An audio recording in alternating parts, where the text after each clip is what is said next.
lesson. Okay, so first we need to know that most nervous tissue is supposed to be made up of neurons, and neurons have several parts to them. First, they're going to have dendrites that help receive electrical signals. Then the dendrites will send the electrical signal towards the cell body.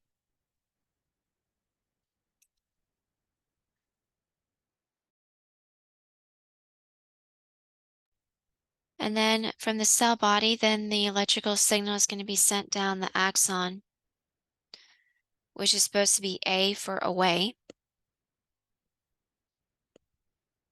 Wrapped around the axon is supposed to be a myelin sheath.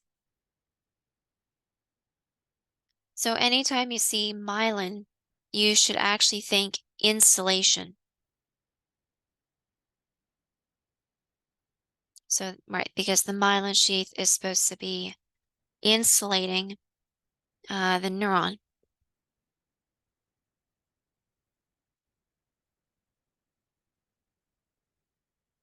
And then the purpose of the myelin is to help speed up the electrical signal. It makes the electrical signal travel faster down the neuron.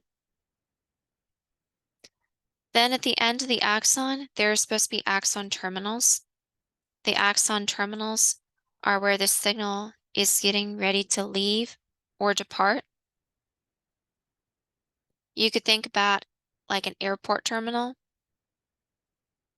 because right, the airport terminal is where people are getting ready to leave or depart from the airport. And so that's in a similar way, that's what's happening at the axon terminal, is the electrical signal is getting ready to leave or depart from the axon.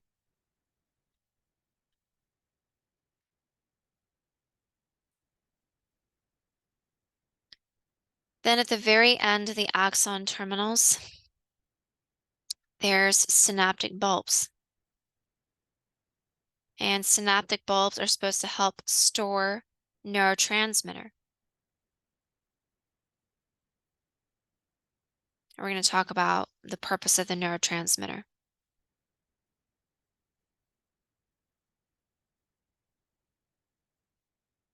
But first, let's take a look at the divisions of the nervous system.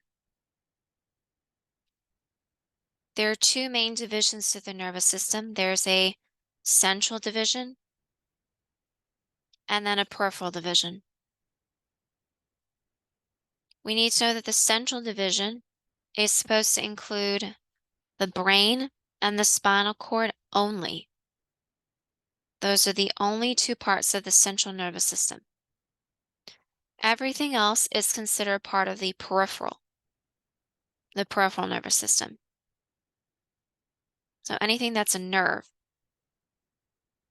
is considered part of peripheral. The peripheral division can be subdivided into sensory and motor. The sensory neurons are supposed to do exactly what they sound like. They're going to take sensory information from the outside world, and then they send it towards the brain and the spinal cord for interpretation.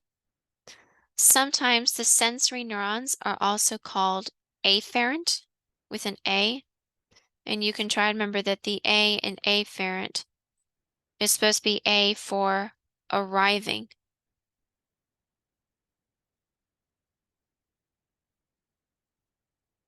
So basically, they're arriving to the central nervous system.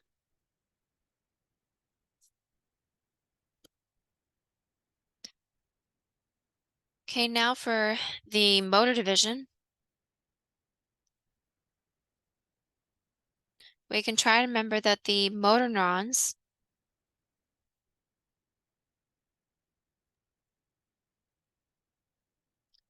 for motor neurons,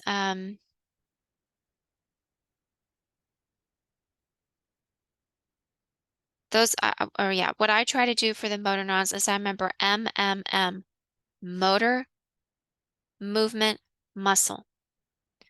meaning that the motor neurons are supposed to send commands to move to muscles.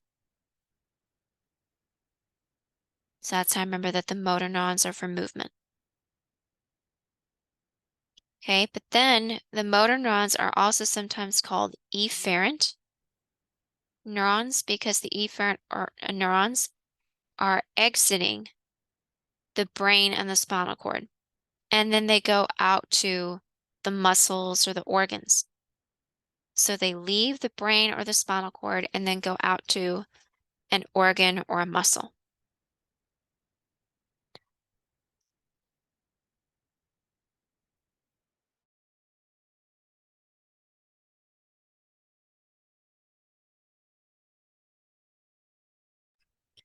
Okay, then the motor neurons can be subdivided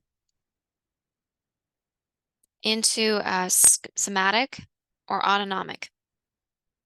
So somatic motor neurons are going to skeletal muscle, and then autonomic motor neurons are supposed to be going to organs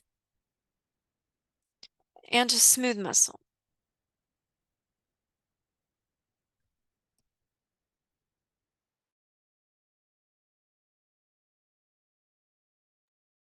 Okay. For the autonomic motor neurons, they can be subdivided into sympathetic and parasympathetic.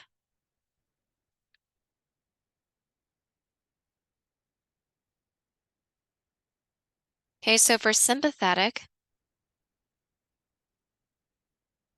so I try to remember that sympathetic sounds a little bit like the word sympathy. And so if you think about like sympathy,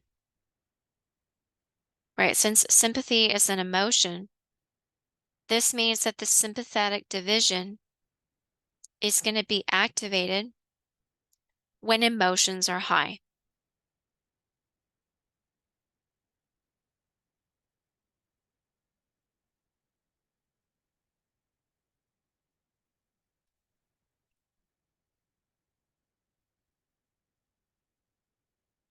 Yeah, it's going to get activated when emotions are high.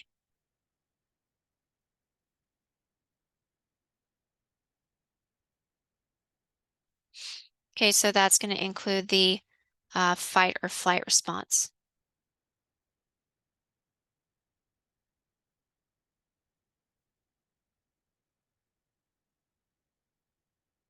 Okay, so also to remember what happens during the sympathetic division,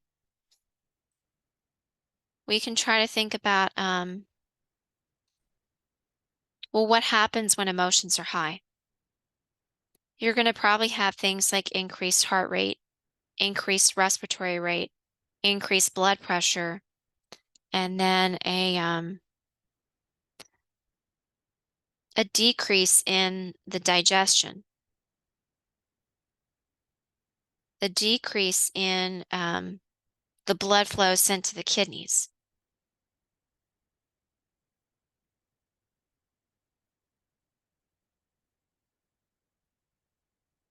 Okay. Right, because at that time, basically your body is going to be trying to send as much oxygenated blood to the muscles as fast as possible.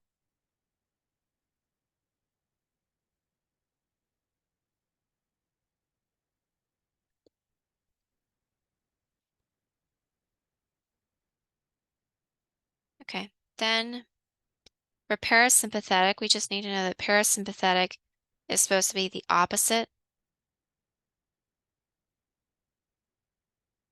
So it's going to involve a decrease in heart rate, a decrease in respiratory rate, a decrease in the blood pressure, and then an increase in digestion, and an increase in blood flow sent to the kidneys.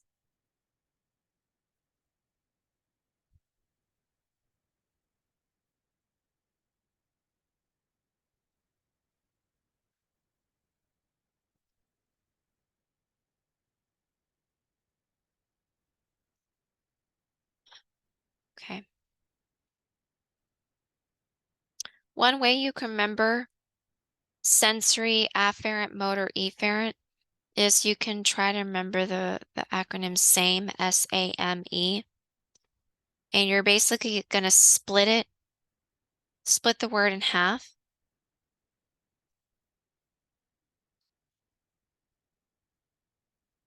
so that the S and the A go together, and then the M and the E go together.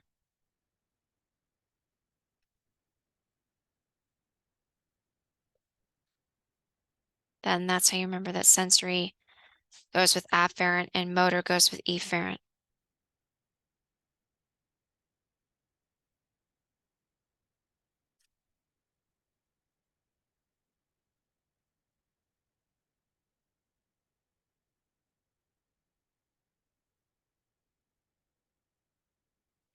Okay, now let's take a look at synapses of neurons.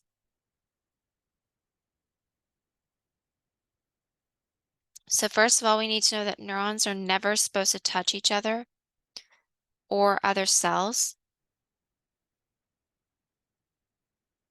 But there's always this area where they're going to come close to touching, which is called the synapse.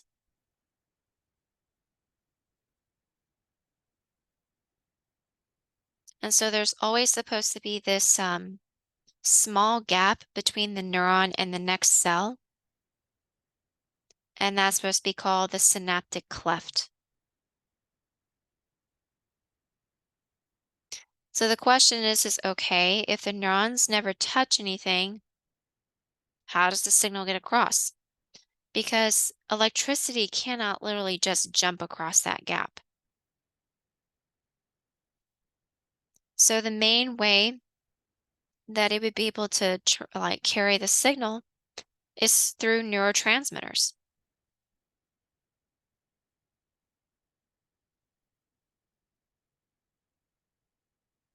So neurotransmitters are supposed to be chemicals that are stored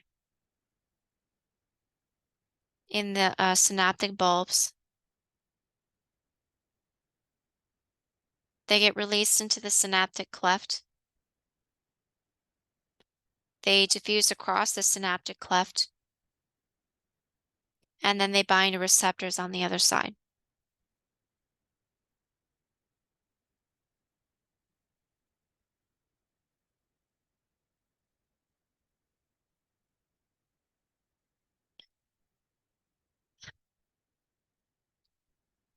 Okay.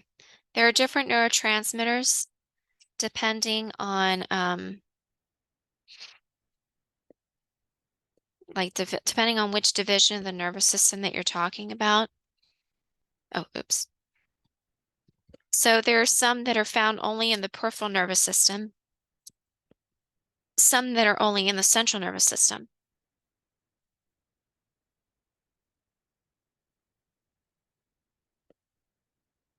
Okay, so for the peripheral nervous system, there's acetylcholine and norepinephrine.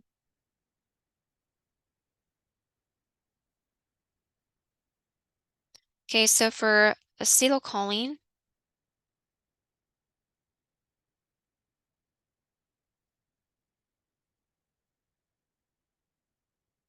basically that's supposed to be very specifically for muscle contraction.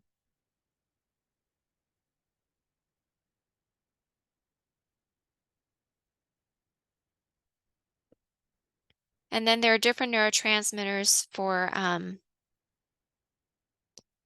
different divisions of, different neurotransmitters for the central nervous system.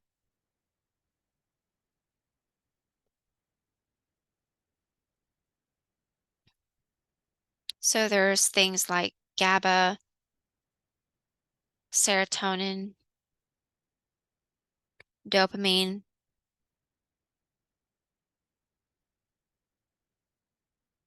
Yeah, we don't really need to know those functions, but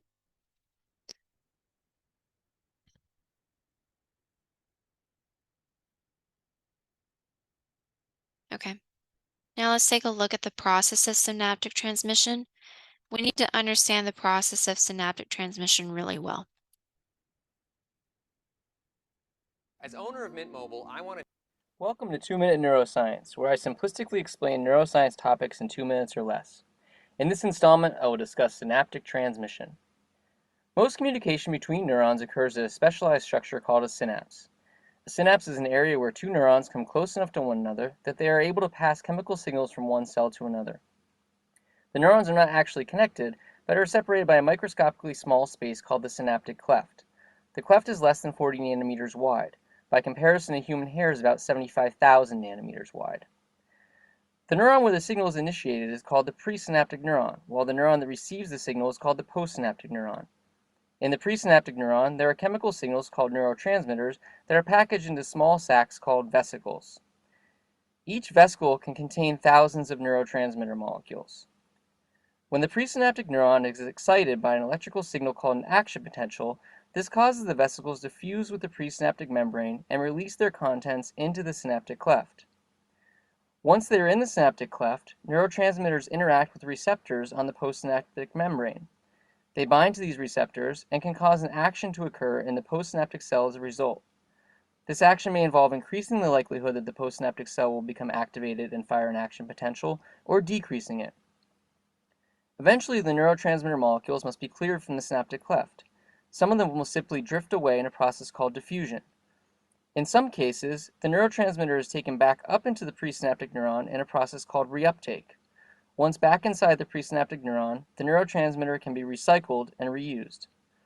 In other cases, enzymes break down the neurotransmitter within the synaptic cleft. Then the component parts of the neurotransmitter can be sent back into the presynaptic neuron to make more neurotransmitter. Okay, there's one more. Before moving forward, let's briefly zoom in on the synapse. Here we can see one of the many axon terminals of a presynaptic neuron, the postsynaptic neuron, and synaptic neuron, and the synaptic space, or synaptic cleft, between them, which is very narrow. The type of synapse depends on the location where it meets the postsynaptic neuron. Axodendritic synapses connect at a dendrite, while axosomatic synapses connect at the cell body of a neuron. These are the two most common situations, though there are others, like axoaxonal when connecting at the axon, or even dendrodendritic when connecting from dendrite to dendrite. In any case, neurotransmitters are produced in the cytoplasm at each of the thousands of axon terminals, and then packaged into vesicles, which are stored near the membrane. When the action potential reaches these terminals, voltage-gated calcium ion channels will open, and calcium ions will enter. These act as messengers, interacting with a protein which then causes the vesicles to fuse with the membrane, thus allowing for neurotransmitter release via exocytosis. These signaling molecules are released into the synaptic cleft, where they can diffuse until reaching the receptors on the postsynaptic neuron. The neurotransmitters act as ligands for these receptors, and each specific neurotransmitter will be able to bind to a certain type of receptor. Thus, different neurotransmitters can relay different types of messages throughout the brain. As we mentioned, ligand binding will cause the ion channel associated with an ionotropic receptor to open due to a conformational change, and ions diffuse, generating graded potentials and eventually an action potential. Once an action potential is generated, the neurotransmitters must leave the receptors so as to allow for another signal to be transmitted. Sometimes they will undergo reuptake by the presynaptic neuron, while other times they will be degraded in the synaptic cleft by enzymes. Either way, once this is complete, everything is ready to begin again with a new impulse. Okay. Yep, that's mostly everything that you need to know, but there are a few things that are part of the synaptic transmission that weren't discussed in that video that we need to know. So to understand the process of synaptic transmission a little better, let's imagine it as like a confetti releasing, let's start with an analogy. And let's imagine that we have a confetti releasing machine, where as long as the machine is getting electricity,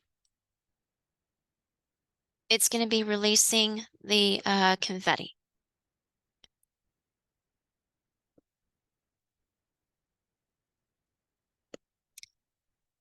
Okay, so when we hold a party, then what happens is that the machine is going to release the confetti, and then some of the confetti, when it's thrown into the air, some of it's going to land on people, but some of it's not. Some of it's just going to just fall to the floor because it either never landed on anyone or anything.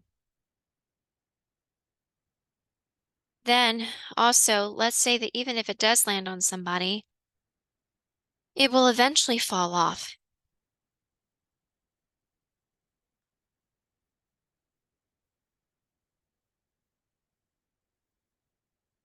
Okay, and so let's say that when the party ends, we have all this confetti all over the floor. Because remember,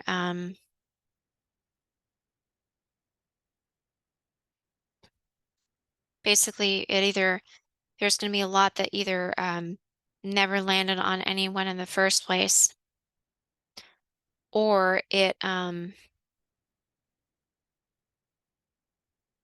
fell on somebody, but then it fell off.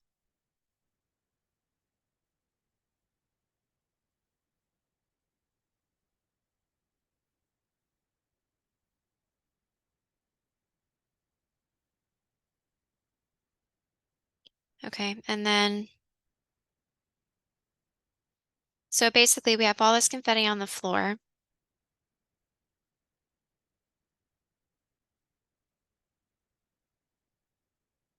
So basically and so we have to clean it up.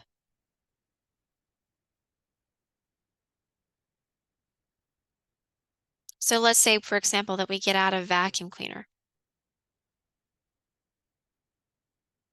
And so the vacuum cleaner is either is going to remove the confetti.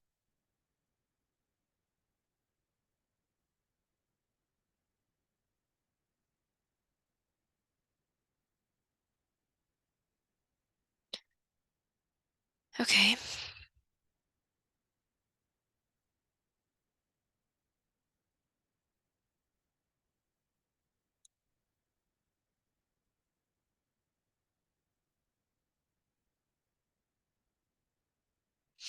All right, so now let's just go through and replace this with the words of synaptic transmission.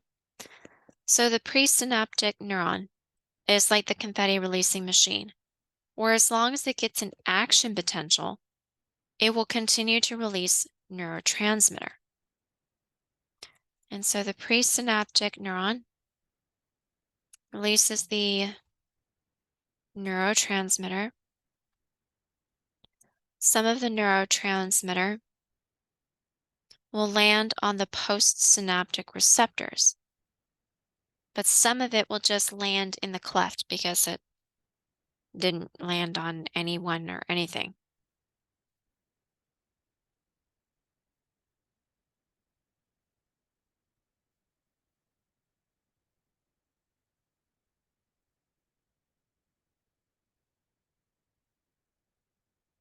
Okay, and then the neurotransmitter that does land on the postsynaptic receptors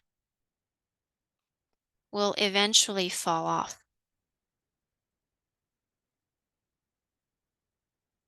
They're not stuck to those postsynaptic receptors forever.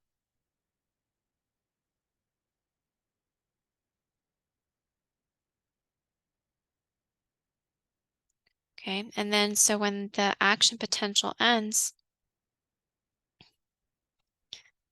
we'll have all this neurotransmitter just sitting in the cleft.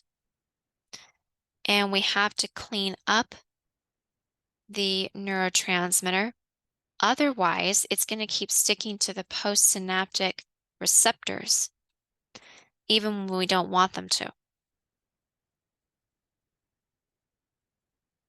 And so the vacuum cleaner is going to be the basically like the enzymes or the reuptake process.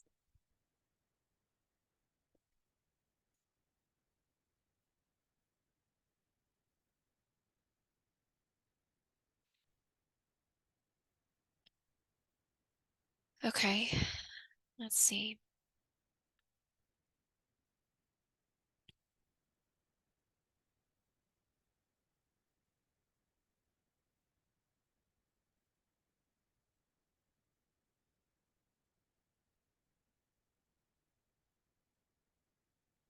Okay, now let's reimagine the analogy.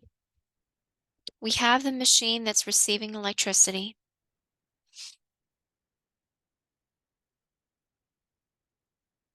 And so, right, the machine releases the confetti. And then the confetti, some of the confetti is going to land on people and some of it won't. Some of it will just fall to the floor. But we also need to know that the confetti that does land on people will eventually fall off of them onto the floor. But then let's say that when we get out the vacuum cleaner, there's something wrong with it. Maybe the motor burned out, maybe it's clogged, but for whatever reason, it's stopped working.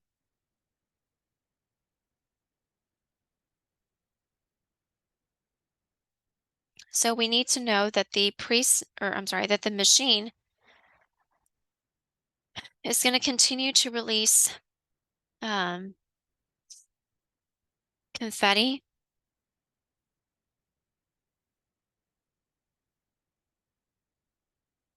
Let's just almost imagine that there's no way to unplug it, no way to stop it.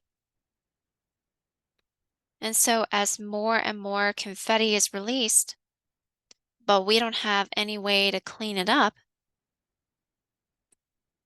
then that means that it's going to build up and accumulate on the floor.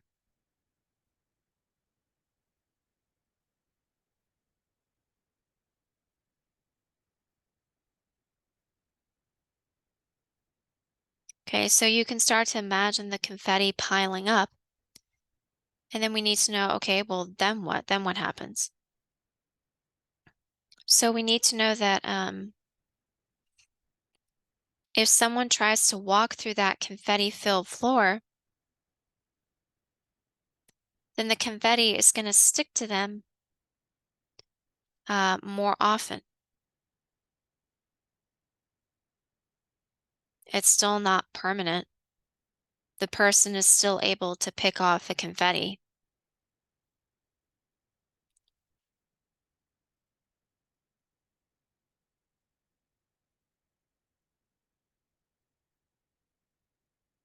Yeah, but it's just going to stick to them over and over and over again.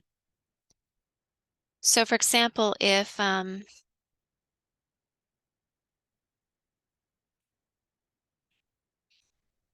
like let's say that right, someone's walking through the confetti-filled floor, they take a few steps and then they're covered in confetti.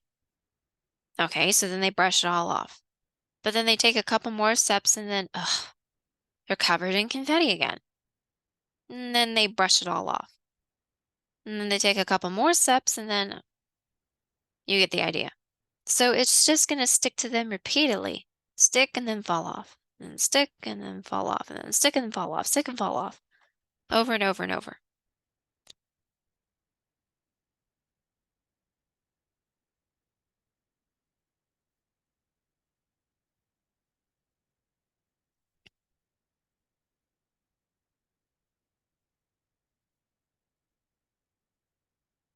Okay, now Let's replace this again with the process of synaptic transmission. So the presynaptic neuron receives an action potential.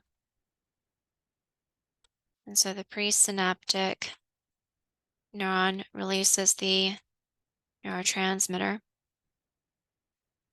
The neurotransmitter lands on the postsynaptic receptors, but not all of it. Some of it's just going to land in the cleft. And even transmitter that does land on the postsynaptic receptors will eventually fall off of those receptors into the cleft.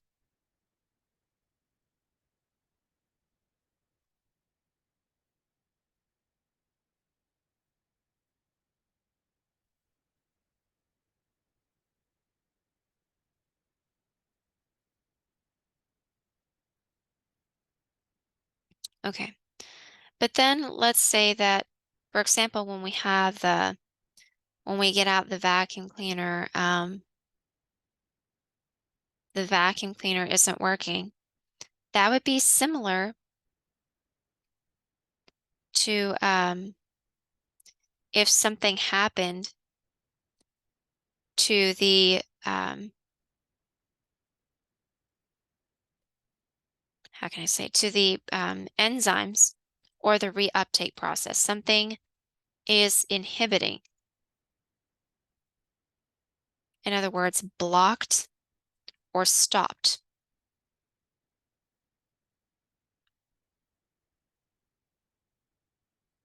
So if that's inhibited or being blocked or stopped,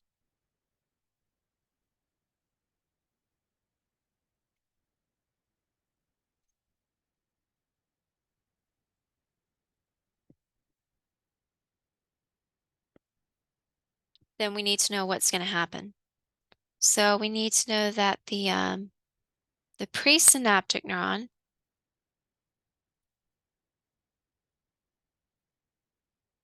is going to continue to release neurotransmitter. There's basically no way of stopping it. It's just going to continue to release neurotransmitter.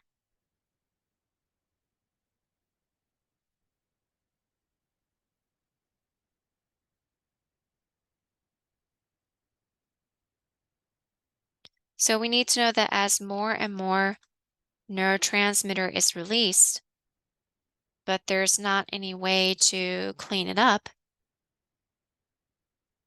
that means that it's going to start to accumulate and build up in the cleft. It's going to build up in the cleft. And then, okay, so what that it builds up in the cleft? Well, what would happen is if someone walks through the confetti fill, or what this means is that the neurotransmitter will continue to stick to the postsynaptic receptors more often, more frequently. Again, it's still not permanent.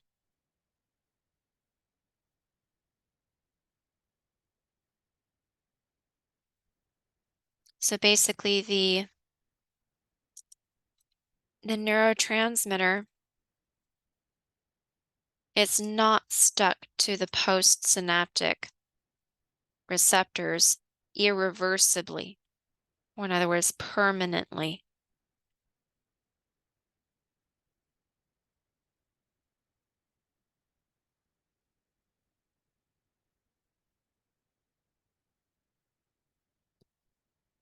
Okay.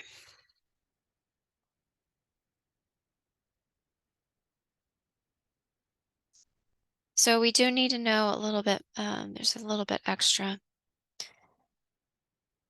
Let's see.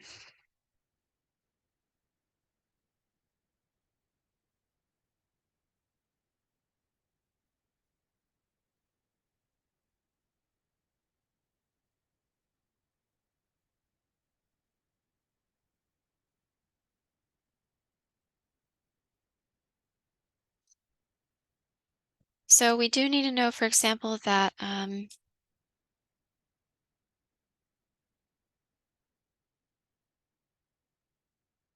to think of an example.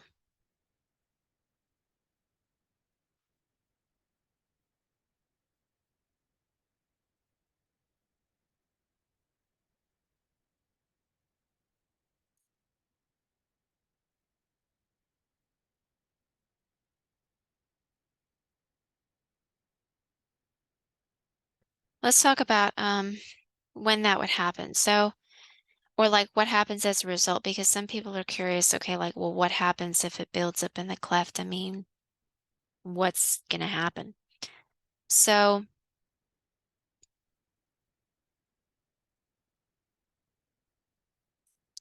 it just depends on the neurotransmitter. So, for example, let's talk about acetylcholine. So, there are several toxins or poisons that can inhibit the acetylcholinest, or let me hold on, snake venom. Both of these, what they do is they will inhibit acetylcholinesterase, and we need to be familiar with what acetylcholinesterase is doing. So, acetylcholinesterase is the enzyme that cleans up the neurotransmitter acetylcholine. That's all that it means. The ACE part means enzyme, so it's just meaning that it cleans up acetylcholine.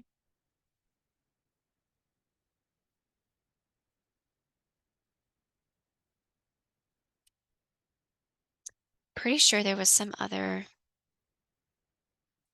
was it? I want to say it's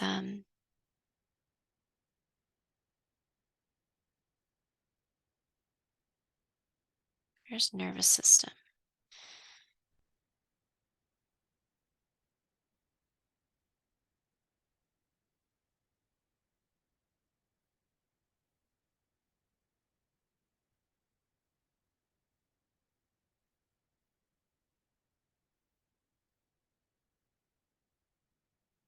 Oh, no, that's a different one. Where's botulism?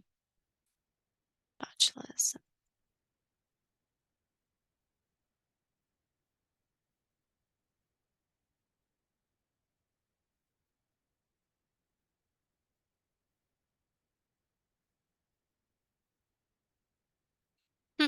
Oh, it has a different action, but anyway. Yeah, the sarin nerve gas and the snake venoms, they inhibit the acetylcholinesterase. And so when they inhibit the acetylcholinesterase, we need to know what's going to happen. So this means that the presynaptic neuron will continue to release neurotransmitter. Well, in this case, acetylcholine. Okay, but there's no way to clean it up. There's no way to clean up or remove the acetylcholine. So this means that the acetylcholine will accumulate. In other words, build up in the synaptic cleft.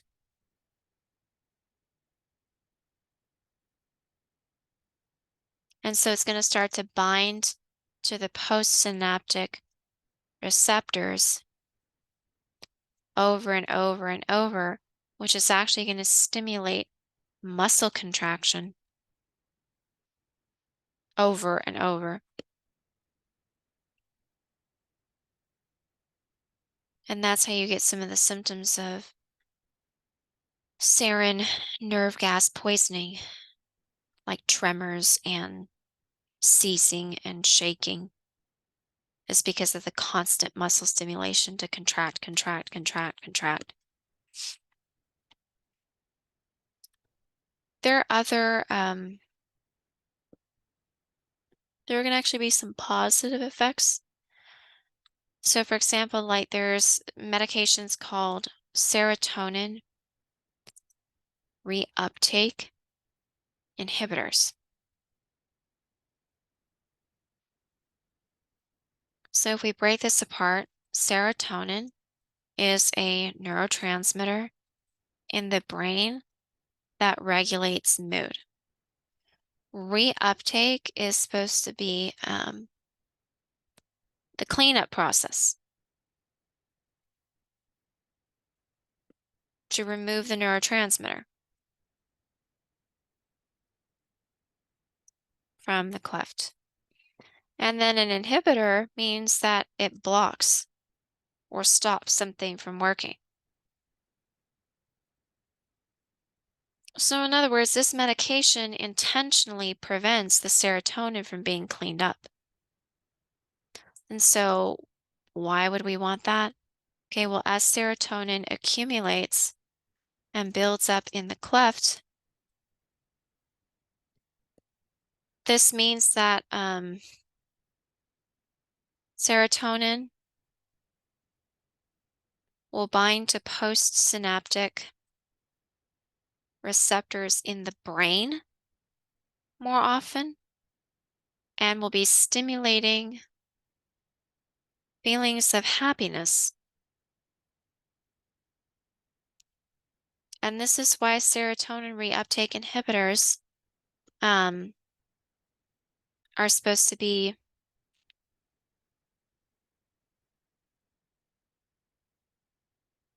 the serotonin reuptake inhibitors are supposed to be prescribed to people with depression.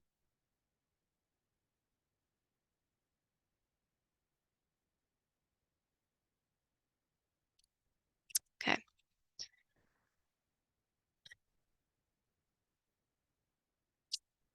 All right, now let's go back to parts of the brain. And actually, hold on just a second. I'll be right back.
Okay, right. So for the cerebrum,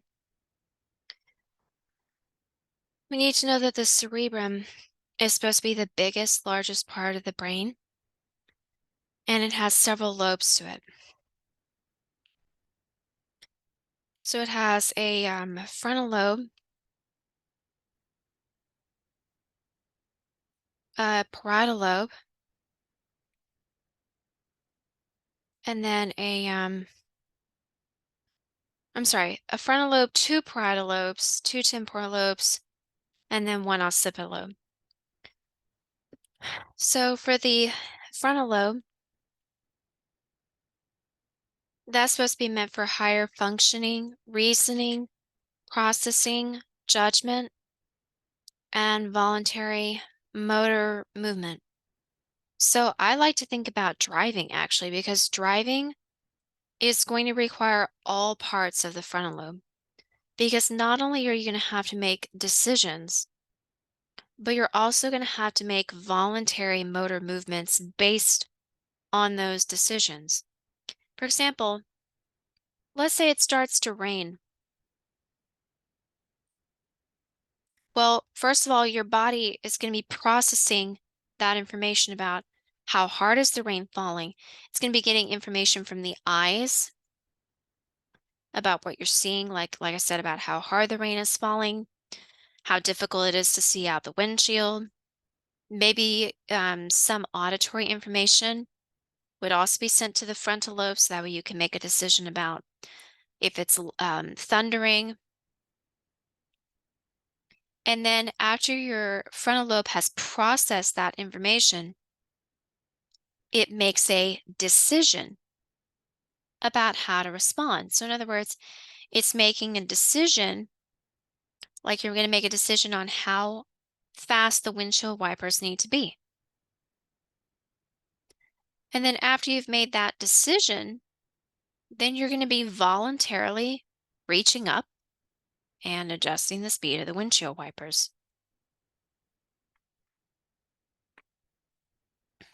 So all of that is coming from the frontal lobe.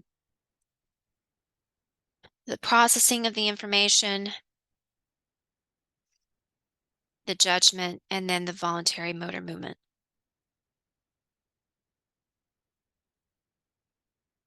Okay, then for the parietal lobe, we need to know that the parietal lobe is responsible for sensory processing from skin and organs.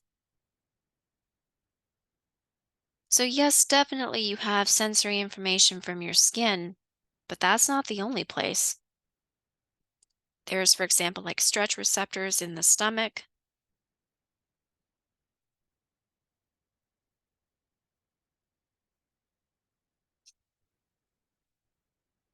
or for example, like maybe chemoreceptors,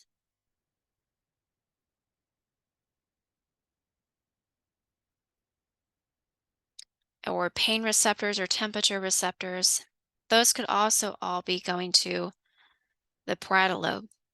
For example, like let's say that someone overeats and right, their stomach is really full. Well, there are stretch receptors in the stomach. And the stretch receptors in the stomach, um, they're going to be sending that information to the parietal lobe.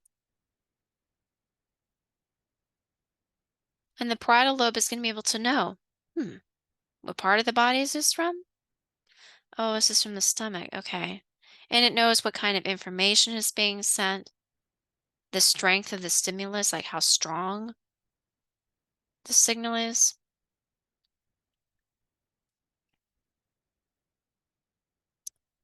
Or, for example, like if someone sprains their ankle, that's not really stretching your skin.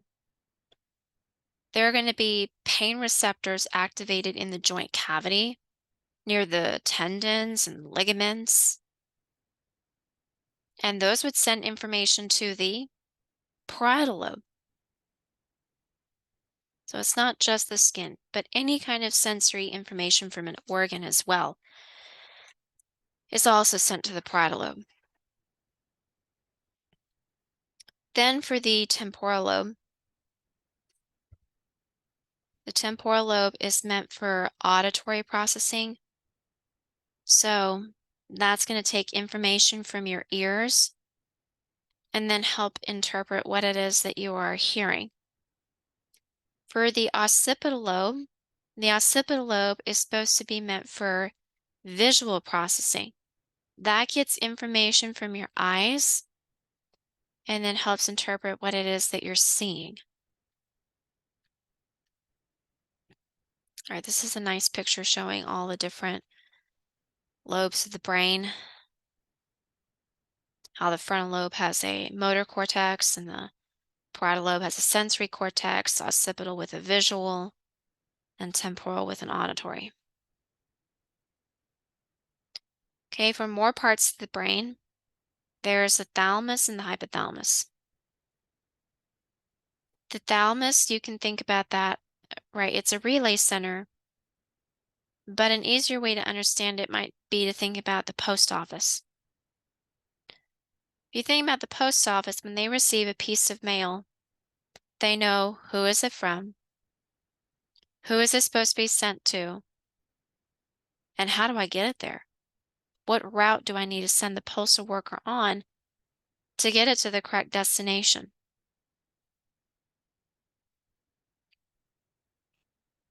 Okay, so for example, like let's say that there's let's say you're petting a soft dog or a cat. So that sensory information from your hands is going to be sent up the arm to the spinal cord, up the spinal cord to the thalamus. It's sent to the thalamus first. And the thalamus is going to know, what part of the body is this from? Oh, this is from the arms. Okay. Wait, who do I send this to?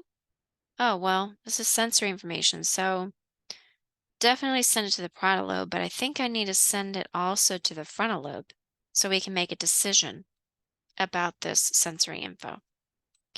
And then, oh, what neural pathway do I send it down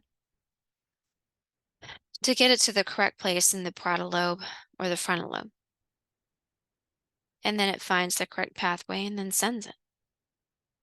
Then let's say that your frontal lobe has made a decision that you would like to keep petting the dog or the cat.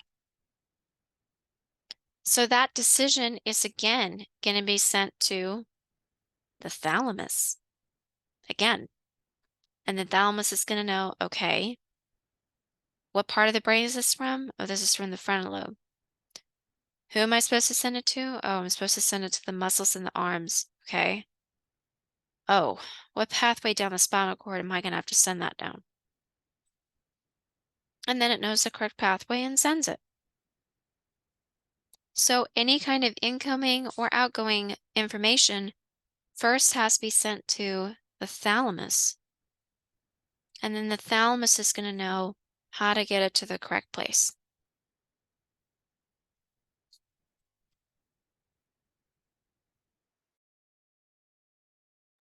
Okay, now for the hypothalamus. The hypothalamus has a lot of functions. So we can remember all the functions through the acronym TAN-HATS, where T is for temperature, A is for adenohypophysis, N is for neurohypophysis, H is for hunger, A is for anger, T is for thirst, and then S is for sleep and sexual urges.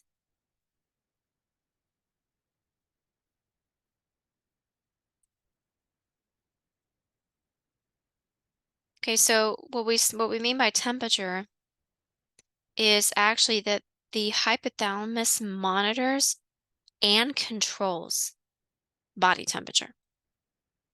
This is the part of your brain that's going to tell sweat glands to start sweating or tell muscles to start shivering. It's your thalamus. I'm sorry, not that hypothalamus. It's the hypothalamus. The hypothalamus is also the one that's going to reset the body temperature to create fever. So usually when you have an infection, your body, some of the immune cells or the tissues will create what are called pyrogens. And well, pyro means heat. So the pyrogens, when they reach the hypothalamus, this is the hypothalamus's way of knowing that there's something bad in the body and that we need to increase the body temperature to try to kill it. And also to try to prevent it from stealing iron. Lots of bacteria will try to sequester iron. But if it's really hot, then that's not very likely that they'll be able to do that. So what the hypothalamus does is it now resets the new body temperature. It says, okay, everybody, the new body temperature is now 102.5. And so, well, now that the body is being told that the new temperature is 102.5, the problem is that your current body temperature is not 102.5. It's probably only 98. And so this is what gives us the sensation of chills, is because the new temperature is supposed to be 102, but the old temperature is not there yet. And so it feels cold. And so that's when we start shivering in an attempt to try to raise the body temperature up to the new normal. But anyway, that's the job of the hypothalamus with temperature.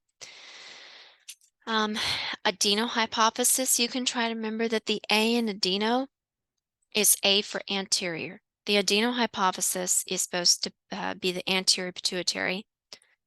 neural hypophysis is the posterior pituitary. So in other words, the hypothalamus monitors and controls the anterior and the posterior pituitary. Then the H for hunger, that means that the hypothalamus can control appetite.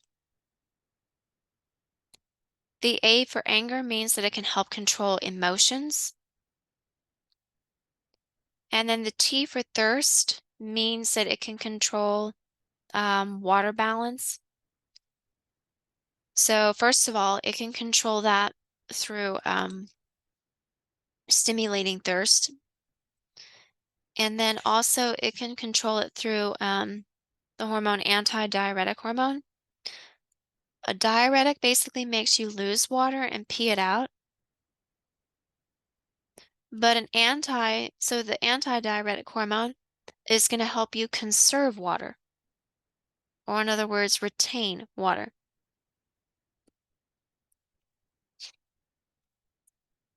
Okay, now let's try and squeeze in the last parts of the brain. So we have the brainstem. There's supposed to be the midbrain, the pons, and the medulla oblongata. The midbrain is responsible for visual and auditory reflexes, meaning if you hear a loud sound or you see a bright light, it's your midbrain that helps you figure out how to respond to that, where the sound is coming from. And then the pons, it has regulatory centers for breathing. They're called pneumotaxic, but I mean, pneumo means lung and tax is movement. So really the pons is the part of the brain that's directly telling the lungs to increase or decrease their respiratory rate. Then the medulla oblongata, that's supposed to monitor and control heart rate. It monitors and controls blood pressure. And then it also is going to monitor the carbon dioxide levels and kind of coordinate with the pons to control breathing.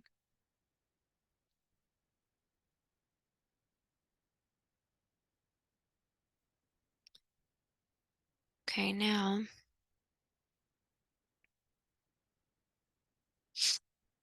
for the cerebellum,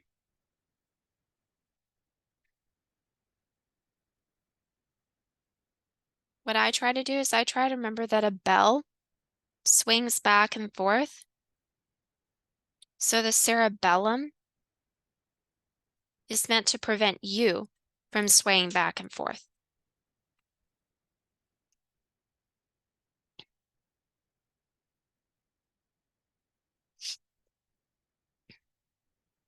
So in other words, it's supposed to help us stay in an upright, balanced position.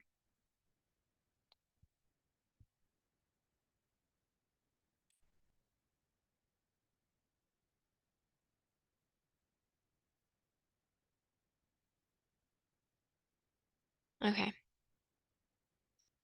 think that's probably where we have to stop right now.